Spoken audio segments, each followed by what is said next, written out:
नमस्कार। बीपीएससी प्रधान शिक्षक एवं अन्य प्रतियोगिता परीक्षा हेतु सामान्य ज्ञान के महत्वपूर्ण प्रश्न। चलिए शुरू करते हैं।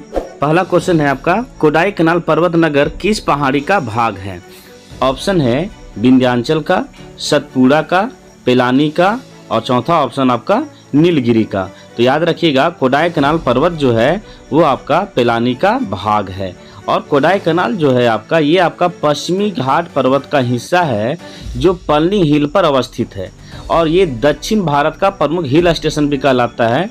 और सागर तल से इसकी जो ऊंचाई जो है वो 2133 मीटर है। इसके संदर्भ में ये सभी क्वेश्चन बहुत ही महत्वपूर्ण है।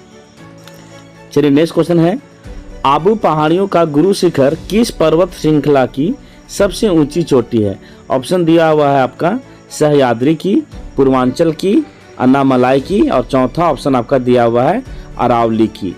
तो याद रखिएगा, इसका आंसर हो जाएगा आपका 4 नंबर आपका अरावली की।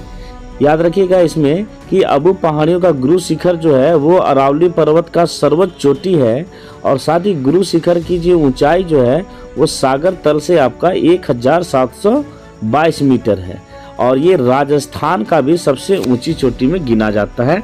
तो आंसर इसका आपका है 4 नंबर अरावली की।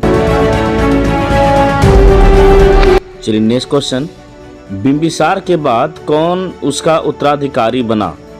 ऑप्शन दिया हुआ है अशोक, अजातशत्रु, समुद्रगुप्त और चंद्रगुप्त। तो याद रखिएगा, बिंबिसार के बाद उसका उत्तराधिकारी जो है उसका पुत्र जो है अजातशत्रु बना था और अजातशत्रु जो है वो बिंबिसार को खुद है सो हत्या कर दिया था और 493 ईस्वी में मगध की गद्दी पर वो बैठ गया। और अजातशत्रु का उपनाम याद रखिएगा, अजातशत्रु का उपनाम कुनिक था। चलिए नेक्स्ट क्वेश्चन पढ़ते हैं, चंद्रगुप्त विक्रमादित्य किस वंश से संबंधित था? यहाँ ऑप्शन दिया हुआ है गुप्त वंश, मौर्य वंश, हर्यक वंश और चंदेल वंश। तो याद रखिएगा, चंद्रगुप्त विक्रमादित्य जो है जिसे चंद्रगुप्त द्वितीय के नाम से भी जाना जाता है, यह गुप्त वंश का शासक था और गुप्त वंश का सबसे महानतम शासक भी इन्हें कहा गया है। और चंद्रगुप्त विक्रमादित्य के बारे में एक चीज़ और जान लीजिए कि 388 ईस्वी में गुजरात का शक शासक को यह पराजित कर भारत को विदेशी दासता से मुक्त किया था और शक विजय के उपलक्ष्य में इन्होंने रूपक के नाम से चांदी का सिक्का भी चलाया था। नेक्स्ट क्वेश्चन के पहले अपने संविधान को थोड़ा समझते हैं। हमारा जो संविधान है ये दुनिया का सबसे बड़ा लिखित संविधान है और इसमें आपका एक प्रस्तावना के अतिरिक्त 395 अनुच्छेद, 22 भाग और 8 अनुसूचियां हैं। और वर्तमान की अगर बात करें तो 2019 के अनुसार 465 अनुच्छेद, 25 भाग और 12 अनुसूचियां हैं। और केंद्र सरकार और राज्य सरकार का जो शक्तियां हैं इसका अलग अलग तरीके से वर्णित किया गया है ताकि दोनों के बीच में किसी प्रकार का कोई भी गलतफहमी या असहमति उत्पन्न ना हो। चलिए नेक्स्ट क्वेश्चन को देखते हैं। लोकसभा में अविश्वास प्रस्ताव प्रस्तुत करने के लिए कितने सांसदों के समर्थन की आवश्यकता है? ऑप्शन है आपका 80, 140, 160 और 50। तो इसका आंसर याद रखिएगा, इसका आंसर हो जाएगा आपका 50 अर्थात ऑप्शन आपका 4। लोकसभा में अविश्वास प्रस्ताव अगर प्रस्तुत करना है तो कम से कम 50 सांसदों का समर्थन उसमें चाहिए। चलिए अगला क्वेश्चन, मनुष्य का सामान्य तापक्रम लगभग होता है। ऑप्शन दिया हुआ है 98 degree Fahrenheit, 98 degree centigrade, 68 degree Fahrenheit और 66 डिग्री फ़ारेनहाइट। इसमें कन्फ्यूजन नहीं हो जाना है, जल्दी में 98 डिग्री सेंटीग्रेड में टिक लगा दिए तो यहाँ गलत हो जाएगा। तो याद रखिएगा 98 डिग्री फ़ारेनहाइट होता है। और अगर डिग्री की अगर बात करें तो 37 डिग्री सेंटीग्रेड होगा। तो याद रखिएगा, जर्मन चिकित्सक हैं जिनका नाम था कार्ल उंडरलीच, उनके अनुसार जो स्वस्थ आदमी जो है उनके शरीर का तापमान जो है 37 डिग्री सेंटीग्रेड और फ़ारेनहाइट की बात करें तो 98.6 डिग्री फ़ारेनहाइट होता है। और मौसम के अकॉर्डिंग जो है जो आदमी का जो बॉडी का टेम्परेचर जो होता है वो थोड़ा बहुत जो है वो वेरी करता है। जैसे अगर हम यूके के बात करें तो यूके में जो औसत तापमान जो है वो 97.9 डिग्री फ़ारेनहाइट है। वहीं आपका यूएसए का बात करें तो 97.5 डिग्री फ़ारेनहाइट होता है। किसके पास वीटो पावर नहीं है? ऑप्शन दिया हुआ है यूके, यूएसए, रूस और चौथा ऑप्शन आपका जर्मनी। याद रखिएगा, सुरक्षा परिषद के जो अस्थायी सदस्य होते हैं केवल उन्हीं के पास वीटो पावर है। और अगर सुरक्षा परिषद के अस्थायी सदस्य की बात करें तो इसमें आपका अमेरिका, रूस, ब्रिटेन, फ्रांस और चीन, ये 5 देश हैं। यहाँ अगर ऑप्शन की बात करें तो ऑप्शन में आपका जर्मनी दिया हुआ था, तो जर्मनी के पास वीटो पावर नहीं है, तो आंसर आपका 4 जर्मनी। चलिए नेक्स्ट क्वेश्चन है, भारतीय इतिहास में 1912 ईस्वी का ऐतिहासिक महत्व क्या था? ऑप्शन दिया हुआ है महात्मा गांधी का दक्षिण अफ्रीका से भारत वापसी, दूसरा ऑप्शन है आपका बंगाल का विभाजन, तीसरा ऑप्शन है कोलकाता से दिल्ली राजधानी का स्थानांतरण, चौथा ऑप्शन है आपका मुस्लिम राष्ट्र की स्थापना संबंधी अवधारणा का प्रकटीकरण। तो याद रखिएगा कि भारतीय इतिहास में 1912 ईस्वी का जो ऐतिहासिक महत्व जो है वो आपका है कोलकाता से दिल्ली राजधानी का स्थानांतरण, जिसकी घोषणा दिसंबर 1911 ईस्वी को ही हुआ था। तो ऑप्शन आपका 3 हो जाएगा।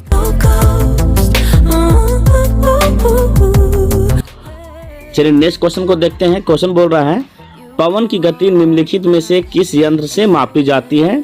ऑप्शन दिया हुआ है आपका बैरोमीटर, विंड बैंड, एनीमोमीटर और रोटामीटर। देखिए थोड़ा कंफ्यूजन हो सकता है कि कुछ लोग इसे बैरोमीटर भी बोल सकते हैं। तो याद रखिएगा कि बैरोमीटर से हम वायु दाब मापते हैं, और यहाँ क्वेश्चन बोल रहा था कि पवन की गति। तो याद रखिएगा कि पवन की गति मापने वाला जो यंत्र होता है उसे पवन वेग मापी या अंग्रेजी में उसे एनीमोमीटर कहते हैं, इसलिए इसका आंसर हो जाएगा ऑप्शन 3 एनीमोमीटर। चलिए नेक्स्ट क्वेश्चन देखते हैं। क्वेश्चन है, सातवाहन राज्य में गोदावरी तट पर एक बड़ा नगर खालिस्तान था। ऑप्शन दिया हुआ है आपका प्रतिष्ठान, अरिकमेंडू, कोरकई और चौथा ऑप्शन है आपका मस्की। याद रखिएगा इसका आंसर हो जाएगा आपका 1 प्रतिष्ठान। और ये सातवाहन राज्य जो है इसका राजधानी भी हुआ करता था, और ये जो आपका प्रतिष्ठान जो है यह व्यापारिक और धार्मिक स्थान था, और इसकी स्थापना जो है 60 ईस्वी पूर्व में राजा सिमुक ने की थी। और दूसरा ऑप्शन जो आपका दिया हुआ था अरिकमेंडू, इसके संदर्भ में याद रखिएगा अरिकमेंडू जो है उच्चोल काल का व्यापारिक नगर था जो कि पूर्वी तट का बंदरगाह भी था। चलिए नेक्स्ट क्वेश्चन को देखते हैं। क्वेश्चन कह रहा है कि बादलों की दिशा एवं गति को मापने वाला यंत्र कहलाता है।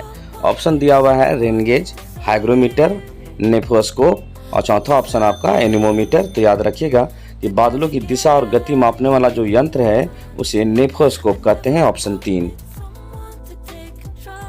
चलिए नेक्स्ट क्वेश्चन को देखते हैं। हर्षवर्धन के काल में एक बड़ा मठ की स्थापना कहाँ हुई थी? नालंदा में, पाटलिपुत्र में, वैशाली में और सांची में। तो इसका आंसर जो आपका है 1 हो जाएगा नालंदा में। और ये नालंदा बौद्ध मठ जो है गुप्त काल में कुमारगुप्त प्रथम द्वारा स्थापित कराया गया था, और यह हर्षवर्धन के राजकाल में भी स्थित था। चलिए नेक्स्ट क्वेश्चन को देखते हैं। क्वेश्चन है, भारत में विश्व का सबसे ऊंच मेसोनरी बांध निम्न में से कौन है? ऑप्शन दिया हुआ आपका भाखड़ा नांगल, हीराकुंड, फरक्का और नागार्जुन। तो याद रखिएगा इसका आंसर आपका 1 हो जाएगा भाखड़ा नांगल।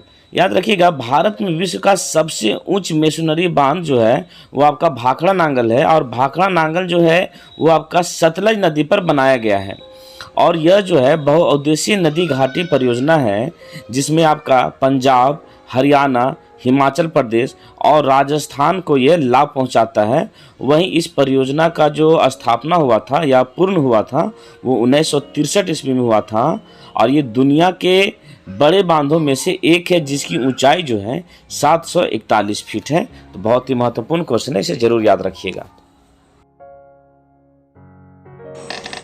चलिए नेक्स्ट क्वेश्चन को देखते हैं। क्वेश्चन है, सूर्य से आने वाली विकिरण ऊर्जा को कहते हैं।